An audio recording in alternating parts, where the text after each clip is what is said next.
Hey guys, as we start off the year, nearing the end of January, I wanted to finally release a video talking about what I'll be buying and selling in 2026, especially regarding, since a lot of market changes are happening and will be happening, especially as people anticipate the 30th anniversary, potential drops in the market, or potential gains. So, first of all, I want to address, the market conditions. A lot of the market has been, retracing a bit recently, going down, having a little correction, but also after that, a lot of things have been, evening out, going up a bit, and all that, typical market movements. And no matter what's going on with the market, I will still maintain my position to be mostly selling. And again, a lot of people think this is some bearish sentiment on the Pokemon card market, but it's really just readjustment in my capital for my business and for, just the inventory that I want to hold as I go through this year. And I will explain my reasons for that as we go on. So to start off, the things I'll be selling. Probably most of the ETBs, if not all the tins, all the collection boxes, mini tins, whatever, those stuff, the pin collections, collection boxes, everything, even the hype stuff. 151, I have some Charizard UPCs and I'm gonna sell them. 151 UPCs. I have some Blooming Waters boxes down there, you guys can see Blooming Waters. There's some special collections GX boxes, like the tag team boxes, the exclusive ones, all that.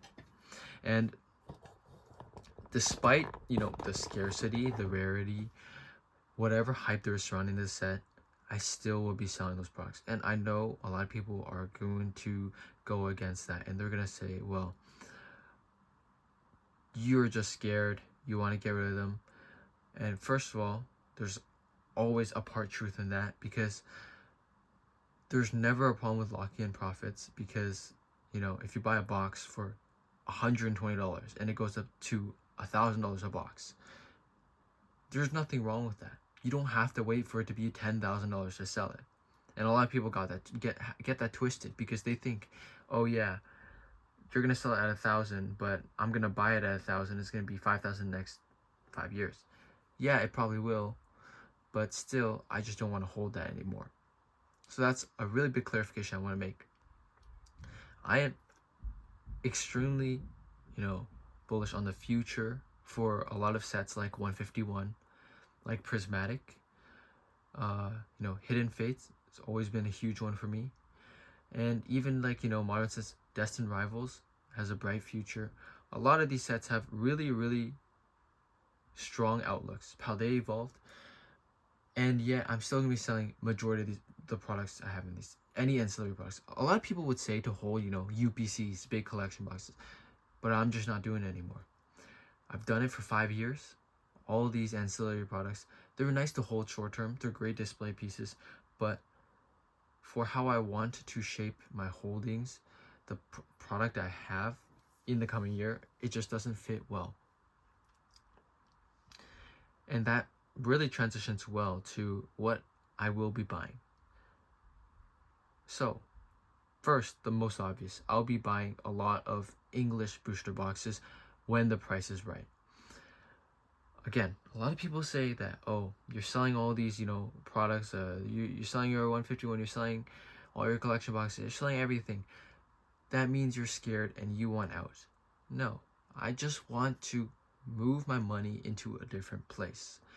Because I told you, I'm admitting that it was a huge mistake to be so over diversified. It's impossible to sell, and the gains are just spread out. I'd much rather pick up 100 booster boxes rather than have 100 random collection boxes, even if the collection boxes are rare pieces, really nice ones. And to make the point of clarification, you here just see the store inventory. You don't see in the other room all the other Hidden Fates, older packs that I have there. I will probably make a video there soon, but those are the stuff that I personally enjoy, I really, really like, that I want to hold for a long time for both collecting purposes and, just I really don't care the appreciation of value. For the products here, I have a much smaller attachment to, and I'm much happier to move so that I can redistribute capital within the business. And that comes without saying, booster boxes has always been the holy grail of investments for Pokemon. And others would argue, you got your PC ETBs, you got your ETBs, great investments, but still booster boxes are just, in my opinion, just the most liquid form, right? It's like having just packs. There's no garbage, no trash, nothing being tacked on to the fee for collectability. It's just packs. If in 10 years, if someone wants to rip it open for nostalgia, for a box break, it's gonna be a booster box, because it just, and it's, as a bonus, it also looks really nice on display. That's gonna be the number one purchase for me going through this year. I promise you, you will see a change in the setup slowly over time, because I will be moving the boxes, the ETBs, everything. As I get more time, I'll just move them, and slowly but surely, when the price is right, I'll be going in. Journey Together. It's on the list. People don't see it now, but it's on the list. A lot of people don't believe in it, but it is what it is. Next, on the buy, there is Japanese boxes. This also might not come as a surprise, but I've been selling through a lot of Japanese boxes lately, and I've been stocking a lot, especially on no string boxes, because they do really well for like immediate sale, just quick sales, but also the shrink boxes. Just because Japanese is easy to get a hold of sealed inventory. If you want to start a Japanese business, I have lots of videos on it. It's pretty low barrier to entry. It just takes your grit to grind through it to be successful anyways. And two, it's the reason why I'll be buying it again is just to reallocate capital. I'm not saying that these Japanese boxes are going to go up crazy in value, and I really hope they don't, because it just makes me more difficult for me to get in more inventory. But I want to hold a lot more for the short term. I'm going to be transitioning a lot of my purchases. They were buys and then holds for the last 2, 3 to 5 years. And now I'm going to be cashing out and transitioning. Making the business more liquid. Liquid Japanese boxes that move fast. English boxes that store value better and move fast. No more of the collection box tints, whatever.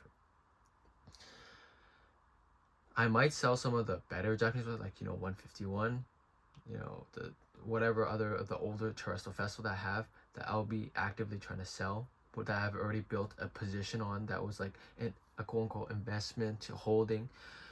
But for the most part, I'll be looking to get any Japanese boxes in, just to continue build up a position and build out the inventory to have a better experience for any customers who enjoy Japanese cards. But those two still, booster boxes, Japanese boxes, can be seen as pretty obvious. The last thing that I will really be focusing on going into 2026 may come as a little bit more of a surprise. That focus is going to be loose packs. You can see over there, I have about 700 loose packs, and depending on how deep you are in this, you might be able to tell those colorful packs are prismatic, and the blue packs are Journey Together.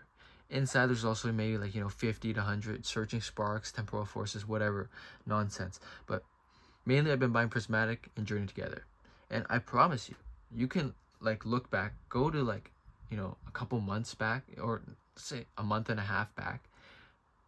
The box was looking like that. I sold through half the box. If you watch 3-4 videos ago, the box was half empty. And then I'm buying more. I'm super serious about buying more loose packs within 2026. And that's because it's the core of building the business. It's just so great for, moving just any, it's even more simple than booster boxes, because it's, a larger addressable market. More people are able to afford just one pack rather than a whole box of 36, it's great for stocking the store. It's great for, you know, a lot of purposes, loose packs, and they sell very well both in physical stores and online. There's just so much you can do with loose packs, plus they still hold a lot of value. A lot of, like, you know, prismatic, I really believe in the set, and I think it's at a really low price now. It's a great price to pick up. You can pick it up close to MSRP. And, you know, a lot of people still may be scared. They're waiting for the dip below. But I'm going to buy now. I will keep buying if it keeps going down. And I'm not afraid to buy loose packs. You know, if you're getting it from a trusted source, I don't see a problem with that. And I sure as hell would much rather buy loose packs than buy a bunch of ancillary products, as long as I know the stuff I'm getting is legit. So that might come as a surprise, really, you know, to a lot of people, that I'd be buying loose packs as someone who's investing in cards. But, you know, like I said, 2026, we could brace ourselves for a lot of drops in the market or potential gains. But either way, I'm repositioning away from a lot of the ancillary products that, even though they may produce larger gains, you know, look better, more liquid items that are better for selling and turning over inventory, and overall just safer products. And that's not to say, again, that, you know, it's all doom and gloom for the market, because a lot of people seem to think that just because I'm selling everything, it means that, you know, I want to run away. And like I said, there's no problem with that. If anyone wants to do that, it's probably a smart move.